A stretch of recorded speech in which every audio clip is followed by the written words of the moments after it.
This one is really good because you can bring it everywhere if you go to places.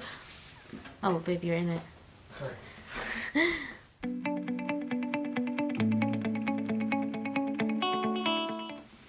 Hi everyone, welcome back to my channel, or if you're new here, welcome to my channel. And also make sure to follow me on social media. I will link my social media down at the description below. In this video, we are going to be talking about my braces journey. Basically, what you need to know if you are thinking about getting braces. And this is based off of my experience. Basically, I want to be able to provide some insight if you are thinking about getting some braces. And unfortunately, I only have an insight for the regular braces, so the regular metal ones. I haven't had Invisalign, so if you are looking to do the Invisalign, then it could be very similar, but mine is more of the traditional braces. So let's get started. Just to start off and give you a little bit of a background, I did have braces for 3.5 years. Originally, when I had my consultation, it started off with 2 years and a couple months, and during my braces journey, things happened in terms of broken brackets and things like that. So it did extend it for a little bit longer. But originally, I got braces because I had an overjet. And an overjet is when your teeth basically protrudes out. So it's not an overbite because it doesn't go over your bottom teeth. It's an overjet, which means that it protrudes outwards. I was very self-conscious of it when I was younger. I could never take pictures on the side if I go like this, because on that angle you'll be able to see that my teeth actually protrudes out. Not anymore because I finished my braces, but I'm just saying in previous days my teeth has always been straight, but it was always just growing outwards. So in 2016 I decided to get my braces. I went to go do my research and made sure I looked up Google reviews, because before I had previously looked up some possible places where I could get my consultation. It did cost money to get that consultation. I found one that did a free consultation, and then I looked up further into it and they had really good Google reviews. And so I decided to go for that clinic, because what have I got to lose if it's a free consultation and I realized that it's something that I couldn't afford? Then that was it. Now I know, right?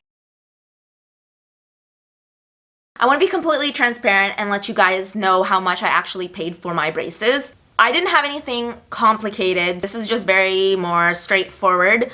So if you do have more of a complicated situation with your teeth, then it could be more expensive. Just a little disclaimer here, it's not always going to be this amount, and it also depends where you live and things like that. Basically, my treatment started in April 2016, and the estimated treatment time was going to be between 24 to 30 months. The total fee for the orthodontics treatment for my teeth were 6,500 Canadian, and my initial down payment was $1,500. And you have a couple options here. You can decide to do finance options, or if you pay it all at once, you get some sort of discount. I decided to go with a finance option. So my payments for every month was $195.65. The only reason I have all those details is because of my payment schedule plan. That's all the information about the cost. If you have further questions, feel free to comment. I'll also insert pictures of my previous pictures of what I looked like before my braces. You probably won't see a lot of difference because I was trying so hard to find pictures where you could see that angle that it protrudes out. But I never took pictures with that angle because I knew my good side. I didn't want to showcase that. I never smiled that way. This way, I always smiled head on where you can't see it and you can just see my teeth really straight. But I did have an overjet. To start talking about the couple tips from my experience, I think that if you want to get braces, it's never too late. I find that it's actually probably better if you get braces when you're older, because you are more committed. Whereas like if you're younger, and usually if your parents pay for it and you're not the one paying for it, then you don't take it as seriously. If I had it when I was younger, and maybe if my mom paid for it, I wouldn't have taken it seriously, and I probably would have gone through the treatment, and then I probably wouldn't have worn my retainer, and my teeth would have moved, and then I would have had to get it again. That's just my opinion. I'll just quickly go over like my brushing routine. I was very, very, very, very specific with my night routine, and I had to always do it, otherwise I would not have a good sleep. My orthodontist clinic actually gave me a free electric toothbrush, so I got the Philips Sonicare, and I've never actually used electric toothbrush before my braces, so I always just used the manual, but ever since I had my braces, I've always now used an electric toothbrush, and it has made a difference. And you can get some really good affordable ones. I find that the toothbrush itself is not the expensive part, it is the replaceable head. But just get one that is affordable on your price point. I'm just gonna tell you right now, for the life of me, like flossing is already hard enough without braces, but basically when I got braces, they told me to use these like easy, but it's spelled EEZTHRU, easy floss threaders. Basically, you put your floss in there and you have to insert this thread in each of the little crevices between your teeth. And it would take me so long to floss my teeth. And I was just like, you know what? Someone had suggested a water flosser, and I'm gonna tell you right now, you shouldn't replace that as flossing. But definitely when I was feeling lazy during my brushing routine for my braces, because this whole routine was very long. Definitely recommend getting a water flosser. And this is the travel size water pick flosser. It comes in 2 different speeds. You can also get the full size one where it's basically stationed. That one is like more high tech and it's bigger, so it's just like placed onto your bathroom counter, whereas this one is just a travel one. Or you can get both. I'll link the product in the description box, but I don't think it was that expensive. I think it was maybe $80 or something like that, but it's so worth it. It's made a difference in terms of just how quick I can floss my teeth. And also it comes in these different heads. So it's like these ones. I'm not sure if you can see. But basically I had to use this one, the fluffy brush.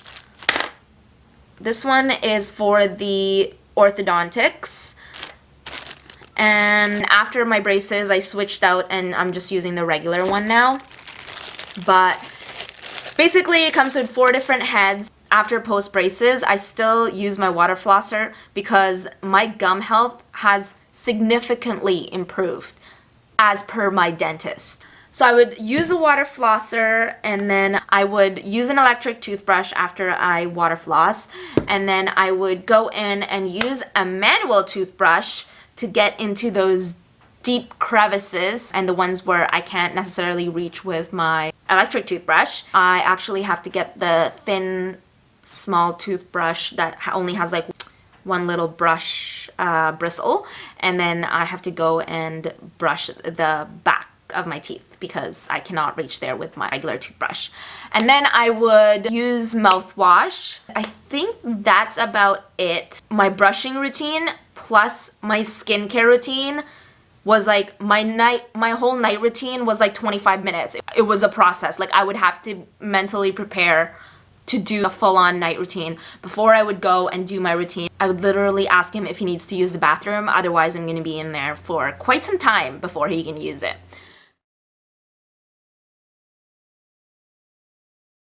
So post braces, I remember stressing about having to pick the right one because they basically gave me a sheet where I had to pick the regular braces where it's like the metal ones that just goes like this, that look like braces, and the clear ones, and then also the bottom ones that are like hidden behind your teeth. I ended up actually choosing the clear ones, which were the Essex retainers, and I'm super happy that I chose it. It comes in this little box, and basically it's just a clear retainer. Looks like this. and this one is for the bottom, so it just clips on like that, and the top part like that. There you go, you can't see it. I had to wear my retainers for 16 hours each day. One thing that I would definitely recommend is to time your meals, like when your meal time is when you are wearing your retainer. Just something to think about when you are wearing your retainer. And then after 1 year, you just have to wear the retainer every night when you're sleeping. If I don't wear my retainer, I freak out and I have this fear. I have this fear that it's gonna be all screwed up. And I remember the other day I actually forgot to wear it overnight, and then I went to work and then I forgot to bring my retainer to work. What I was thinking is I could make up for not wearing it at night to wearing it at work, and then I forgot it at work, and so basically I went at night and a full day of not wearing my retainer, and the whole day I was thinking that my teeth is already moving. I had like this whole fear. That's all I could think about. It was like my teeth had shifted already. It's just like game over, whatever. But anyways, that's just in my head. But I definitely cannot stress the fact that you should definitely keep wearing your retainers. Even after you start wearing your retainers and you forget about them a couple days, they are so tight on your teeth. So just be prepared. I just wanted to quickly show you guys, I actually have like, I kept my braces. So this is what it is. I don't know why I showed you guys this. I still have the elastics that I had to wear, and my specific journey, because I had an overjet, they had to drill in a screw up top on the roof of my mouth, and they had wires coming out to secure the back of my teeth so that that stays in place while the rest of the front teeth would move. When it was time to remove the screw from the roof of my mouth, it was like an internal pain that I can't even describe. It was so much pressure. I don't ever want to go through that again. That was the most painful part, I think, when I got it removed, because it had the screw had all that pressure, and when they removed it, like released it, and it was just like, oh my gosh, the instant internal pain. I can't describe what it feels like, but it was not a very pleasant experience. So